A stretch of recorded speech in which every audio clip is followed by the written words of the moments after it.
Shalom, selamat sore Bapak Ibu dan anak-anak yang diberkati Tuhan. Mari kita tenangkan hati dan pikiran kita untuk kita memulai ibadah pada sore hari ini di rumah kita masing-masing. Jemaat, silakan berdiri untuk menghadap Tuhan dan menyembahnya serta memuliakan namanya karena kasih setianya besar atas kita.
Mari kita satu di dalam doa.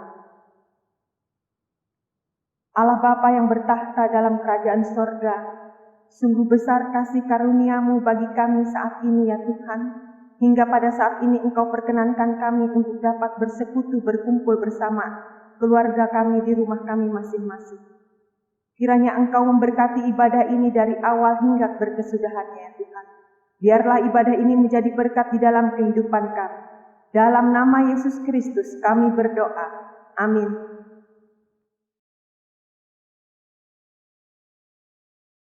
Ini saatnya kita membaca Mazmur berbalasan. Mazmur pasal 1 ayatnya yang pertama hingga ayatnya yang ke-6.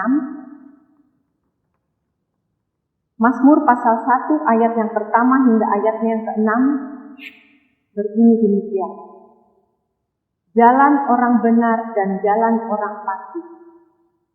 Berbahagialah orang yang tidak berjalan menurut nasihat orang fasik, yang tidak berdiri di jalan orang berdosa, dan yang tidak duduk dalam kumpulan pencemooh.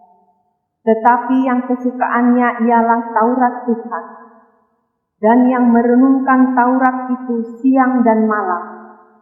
Ia seperti pohon yang ditanam di tepi aliran air, yang menghasilkan buahnya pada musimnya, dan yang tidak layu daunnya, apa saja yang diperbuatnya berhasil. Bukan demikian orang fasik, mereka seperti sekam yang ditiupkan angin. Sebab itu orang fasik tidak akan tahan dalam penghakiman. Begitu pula orang berdosa dalam perkumpulan orang benar. Sebab Tuhan mengenal jalan orang benar, tetapi jalan orang fasik menuju kebinasaan.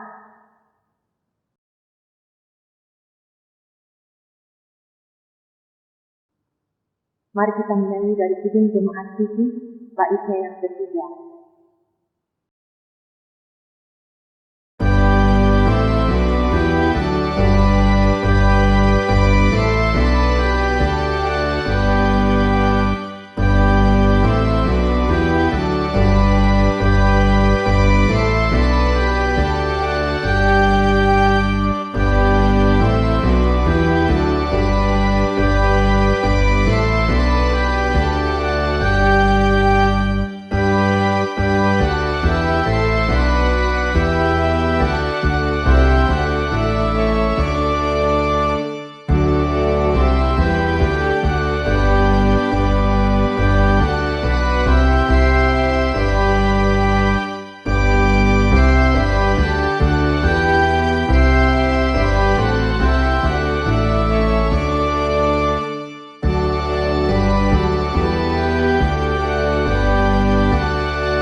Kita masuk dalam pemberitaan firman.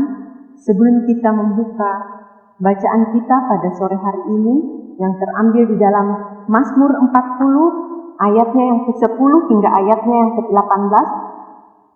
Mazmur 40 ayat 10 hingga ayatnya yang ke-18. Sebelum kita membaca, mari kita satu di dalam doa. Kita berdoa. Bapa kami yang ada dalam sorga, pada saat ini kami bersyukur karena kami dapat melaksanakan ibadah keluarga pada sore hari ini. Saat ini kami akan membaca dan merenungkan firman-Mu ya Tuhan. Biarlah firman yang kami sampaikan oleh hamba-Mu pada sore hari ini dapat bekerja sesuai kehendak-Mu dan menjadi berkat dalam kehidupan kami. Terima kasih ya Tuhan, kami sambut firman-Mu. Hanya dalam nama Yesus Kristus kami berdoa. Amin. Mazmur 40 ayatnya yang ke-10 hingga ayatnya yang ke-18 berkata demikian.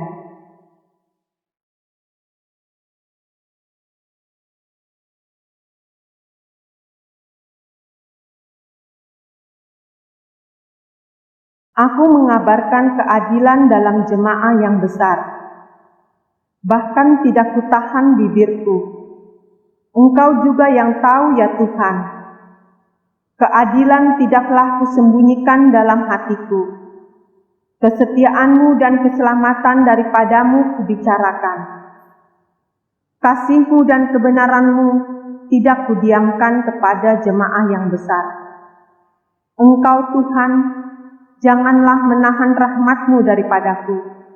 Kasih-Mu dan kebenaran-Mu kiranya menjaga aku selalu.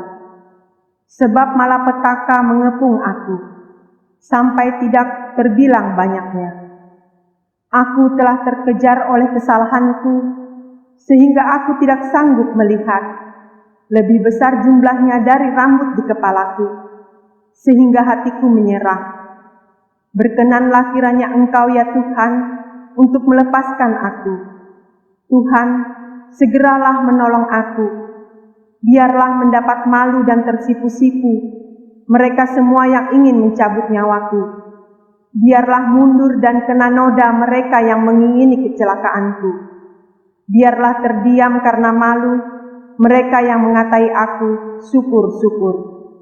Biarlah bergembira dan bersukacita karena Engkau, semua orang yang mencari Engkau. Biarlah mereka yang mencintai keselamatan daripadamu tetap berkata, Tuhan itu benar. Aku ini sengsara dan miskin, tetapi Tuhan memperhatikan aku. Engkaulah yang menolong aku dan meluputkan aku. Ya Allahku, janganlah terlambat. Demikianlah pembacaan Alkitab.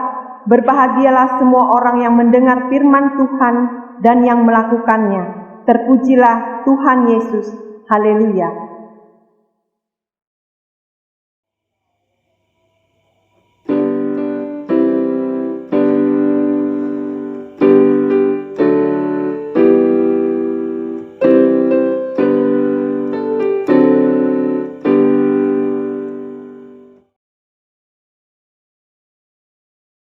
Bapak Ibu yang diberkati Tuhan, Mazmur ini terdiri dari dua bagian yang berbeda sekali dan aslinya mungkin dua sajak tersendiri yang dipersatukan melalui Mazmur 40. Bagian pertama Mazmur 40 ayat 2 hingga ayat yang ke-12 berupa doa syukur atas pertolongan yang sudah diterima sehingga mengenai masa yang lampau.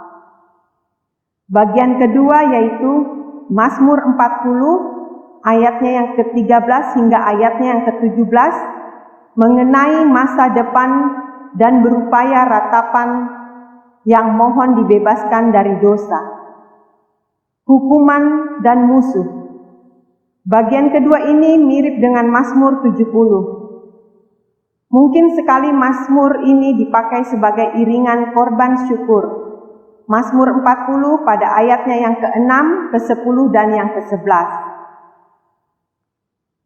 Bapak Ibu yang diberkati Tuhan, bagaimana perasaan kita ketika berada dalam keadaan terjepit atau di dalam kesulitan kehidupan kita? Kemudian datang seorang penolong yang dapat menolong kita. tentu pertolongan itu menjadi sesuatu yang sangat melegakan untuk kita. Pastinya kita akan sangat berterima kasih terhadap orang tersebut. Kita mungkin akan bersedia melakukan apapun untuk membalas kebaikan orang yang menolong kita. Setelah merenungkan pekerjaan penebusan dan berkata-kata mengenai hal itu, mewakili Sang Mesias, Sang Pemazmur kemudian mengambil pelajaran dari ajaran mengenai karya Mesias dengan Allah. Karena itu, kini ia berkata-kata sebagai dirinya sendiri. Kristus telah melakukan kehendak Bapaknya dan menyelesaikan pekerjaannya, dan telah memerintahkan pemberitaan Injil kepada segala makhluk. Karena itu, kita didorong untuk menghampiri tahta anugerah dengan penuh keberanian supaya kita menerima rahmat dan menemukan anugerah yang berasal dari Tuhan. Bapak Ibu yang diberkati Tuhan, ini berarti kita boleh berbesar hati untuk berdoa meminta rahmat dari Allah dan berlindung di dalam perlindungan rahmat-Nya itu. Pada ayat yang ke-12 bisa kita baca, Tuhan, Engkau tidak menyayangkan anak-Mu sendiri ataupun menahan-nahannya, jadi janganlah menahan rahmat-Mu daripadaku, rahmat yang telah Engkau sediakan bagi kami di dalam Dia.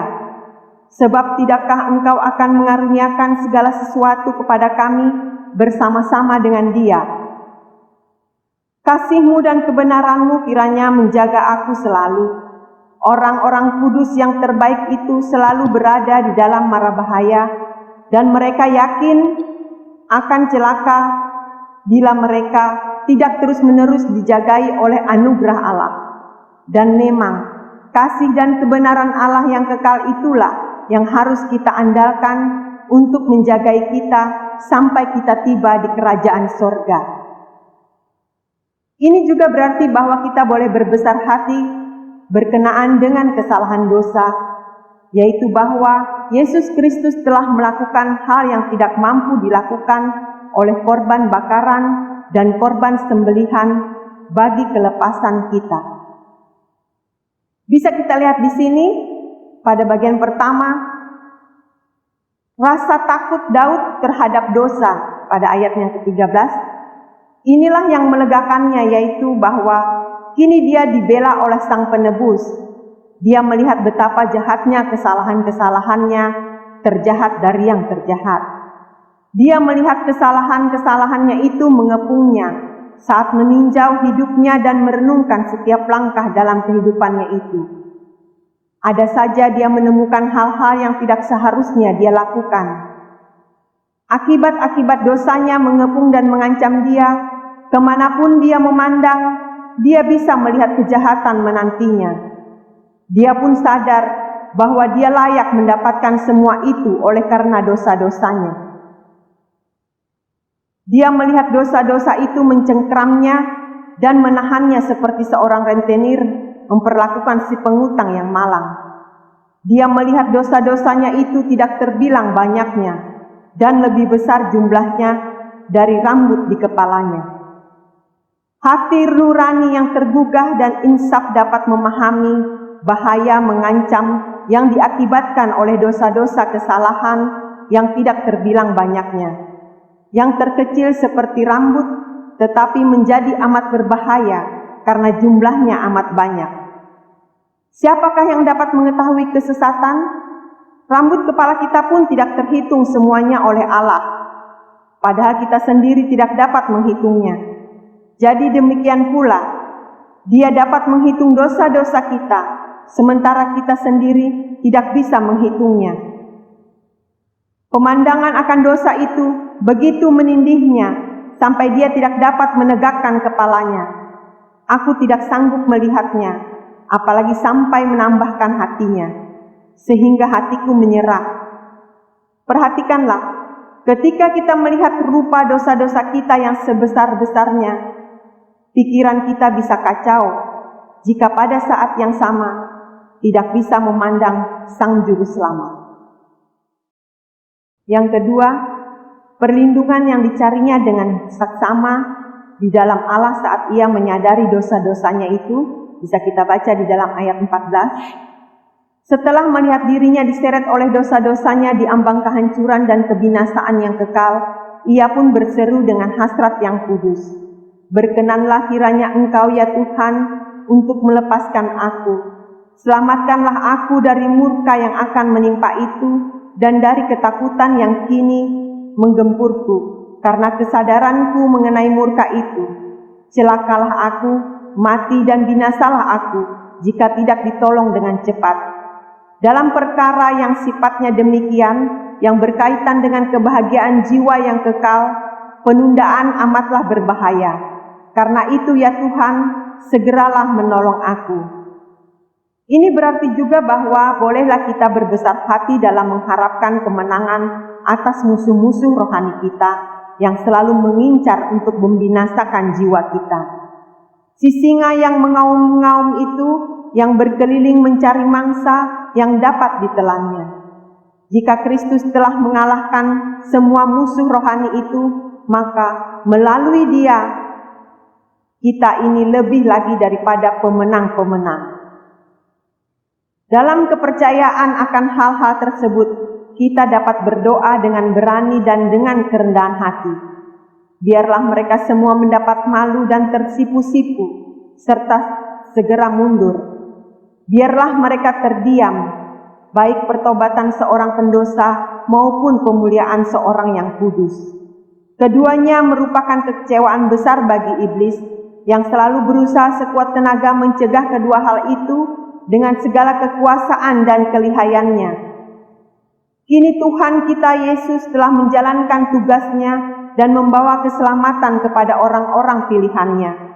Dan karena itu, kita dapat berdoa dengan iman bahwa melalui pekerjaan dan keselamatannya, si musuh besar itu dapat dikalahkan. Saat seorang anak Allah dijerumuskan ke dalam lubang kebinasaan dan lumpur rawa, iblis pun berseru, "Syukur-syukur," mengira dirinya telah menang. Akan tetapi dia akan menjadi murka ketika puntung telah ditarik dari api dan akan terdiam karena malu. Tuhan kiranya menghardik engkau, hai iblis. Pendakwa saudara-saudara kita telah dilemparkan. Bapak Ibu yang dikasihi oleh Tuhan kita Yesus Kristus, hal ini dapat juga kita lihat bahwa semua orang yang mencari Allah dan mencintai keselamatannya boleh berbesar hati untuk bergirang di dalam Dia dan memujinya. Lihatlah di sini, sifat orang-orang benar sesuai dengan hukum-hukum agama alamiah. Mereka mencari Allah, menginginkan kebaikannya, dan dalam segala hal patuh kepadanya. Bagaimana sekumpulan umat harus mencari Allah mereka? Dan sesuai dengan hukum-hukum agama pewahyuan, mereka mencintai keselamatannya. Keselamatan besar yang diselidiki dan diteliti oleh nabi-nabi, yaitu keselamatan yang dikerjakan oleh Sang Penebus ketika Ia berkata, "Sungguh aku datang." Semua orang yang akan diselamatkan mencintai keselamatan tersebut, bukan saja sebagai keselamatan dari neraka, tetapi juga sebagai keselamatan dari dosa. Yang kedua, kebahagiaan yang disediakan bagi orang benar melalui doa nubuatan ini, orang-orang yang mencari Allah akan bergembira dan bersukacita karena Dia. Dan dengan alasan yang benar pula, sebab Dia bukan saja akan ditemukan oleh mereka, tetapi juga akan menjadi pemberi imbalan yang murah hati bagi mereka. Orang-orang yang mencintai keselamatannya akan dipenuhi oleh sukacita keselamatannya dan akan terus berkata, "Tuhan itu benar." Dan oleh karena itulah mereka akan memiliki sorga di bumi ini. Berbahagialah mereka yang masih terus memuji-muji Allah. Terakhir, bahwa orang-orang kudus boleh berbesar hati di dalam kesesakan dan kesusahan mereka, untuk terus percaya kepada Allah dan menghibur diri di dalam Dia. Daud sendiri adalah salah satu dari orang-orang ini. "Aku ini sengsara dan miskin, kendati ia adalah seorang raja yang mungkin sedang bertahta. ia tetap menyebut dirinya sengsara dan miskin, sebab rohnya sedang merana, berkekurangan dan terjepit, tersesat dan celaka tanpa Sang Juru Selamat. Tetapi Tuhan memperhatikan aku di dalam dan melalui Sang Pengantara, yang oleh karena Dia kita berkenan bagi Allah. Manusia seringkali melupakan orang-orang yang sengsara dan miskin, dan jarang sekali memikirkan mereka. Tetapi perhatian Allah terhadap mereka yang dibacakan Daud dalam ayat yang ke-6 menjadi kekuatan dan penghiburan mereka. Mereka dapat merasa yakin bahwa Allah adalah pertolongan mereka pada waktu kesesakan dan akan menyelamatkan mereka dalam kesesakan tersebut. Pada waktunya nanti, tanpa menunda-nunda lebih lama lagi, sebab penglihatan itu masih menanti saatnya. Dan karena itu, meskipun berlambat-lambat kita dapat menantikannya, sebab pertolongan Tuhan itu akan datang. Sungguh-sungguh akan datang dan tidak mungkin kita tidak mempercayai hal tersebut. Demikian renungan kita pada sore hari ini. Terpujilah Kristus Yesus. Amin. Untuk menginginkan firman Tuhan kita pada sore hari ini, mari kita memuji Tuhan dari Kidung Jemaat 7 ayatnya yang keempat. Kidung Jemaat 7 ayat yang keempat.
Kini saatnya kita masuk di dalam doa syafaat.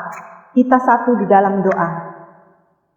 Bapa kami yang ada dalam kerajaan sorga, Tuhan kami Yesus Kristus, kami mengucap syukur dan terima kasih atas firman yang sudah kami renungkan dan kami dengarkan bersama-sama pada sore hari ini ya Tuhan. Yang mengajarkan kami senantiasa mengucap syukur di dalam doa-doa pujian dalam kehidupan kami dari hari lepas hari. Terima kasih atas semuanya itu ya Tuhan.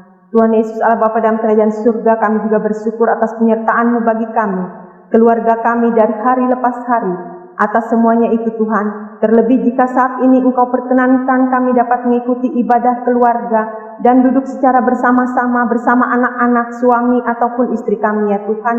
Dan apapun yang terjadi di dalam kehidupan kami, kiranya Tuhan tetap setia memberikan berkat penyertaan menyertai kami, baik anak-anak, cucu-cucu kami ya Tuhan, dalam masa pendidikan, dalam masa pertumbuhan, kiranya Engkau memberikan dia berkat penyertaan senantiasa Tuhan, kepintaran, kecerdasan, dan teristimewa dia takut akan Tuhan.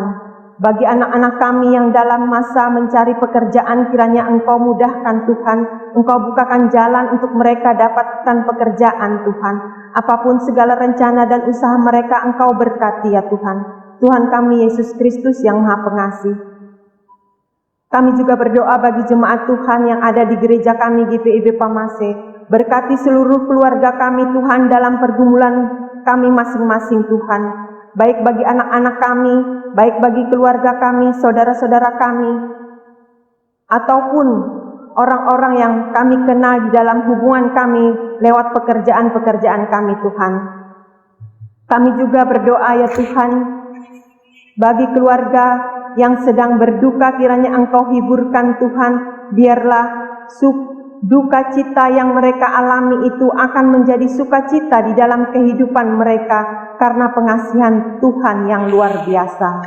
Bapa kami yang ada dalam kerajaan sorga, Kami juga berdoa bagi jemaat kami yang sakit, kiranya Engkau berkati kesembuhan Tuhan.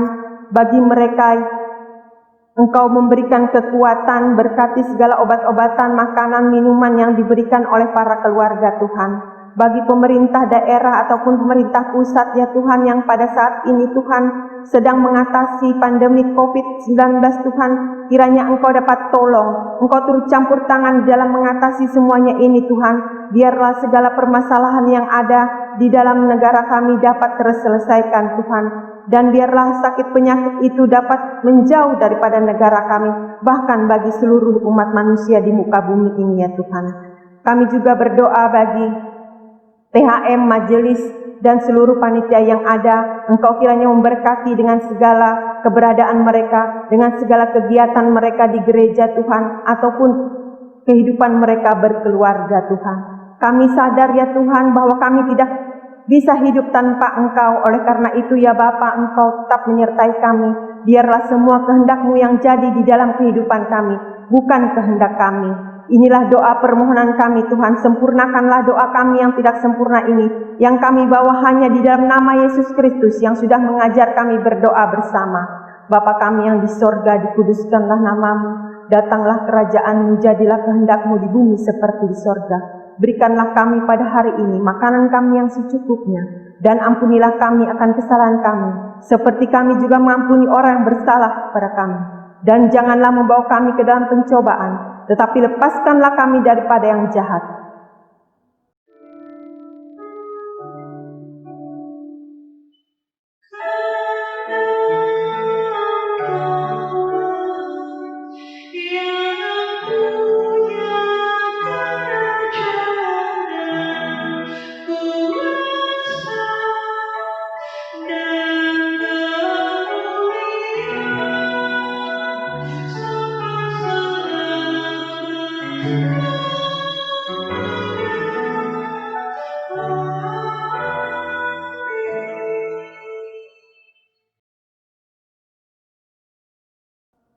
Jemaat yang diberkati Tuhan, kini saatnya kita memberikan ungkapan syukur kepada Tuhan dengan memberi persembahan kepadanya.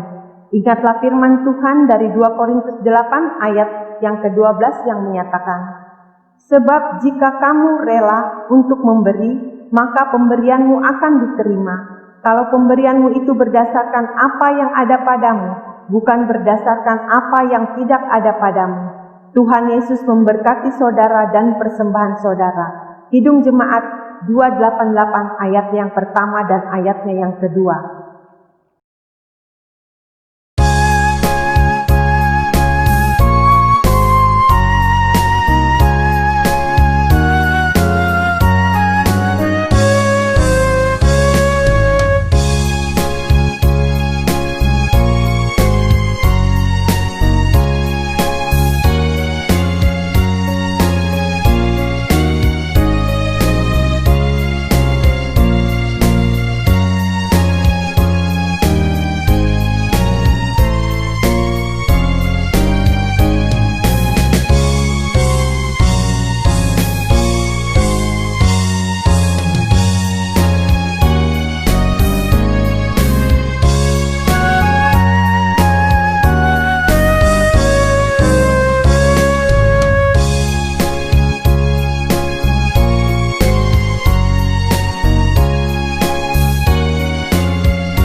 Untuk mendoakan persembahan kita, mari kita berdiri. Mari kita satu di dalam doa. Terima kasih ya Tuhan, karena pada saat ini Engkau berkenan memberikan kami kesempatan, memampukan kami untuk memberi persembahan syukur kami kepadamu. Kiranya Engkau memberikan berkat persembahan ini bersama-sama dengan keluarga kami Tuhan. Persembahan ini berguna bagi gerejamu dan pelebaran kerajaan-Mu. Dalam nama Yesus kami berdoa, amin. Jemaat tetap berdiri, kita masuk di dalam amanat pengutusan.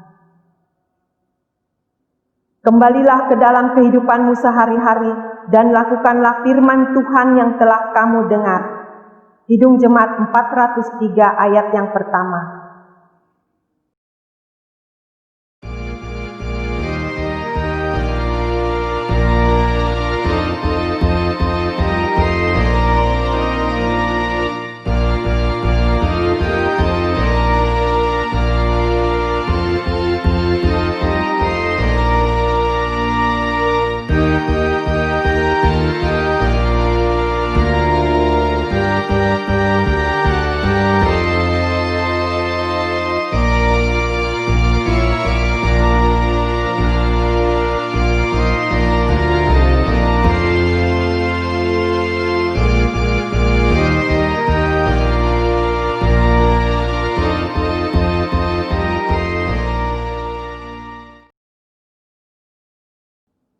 Arahkanlah hati dan pikiranmu kepada Tuhan, serta terimalah berkat-Nya.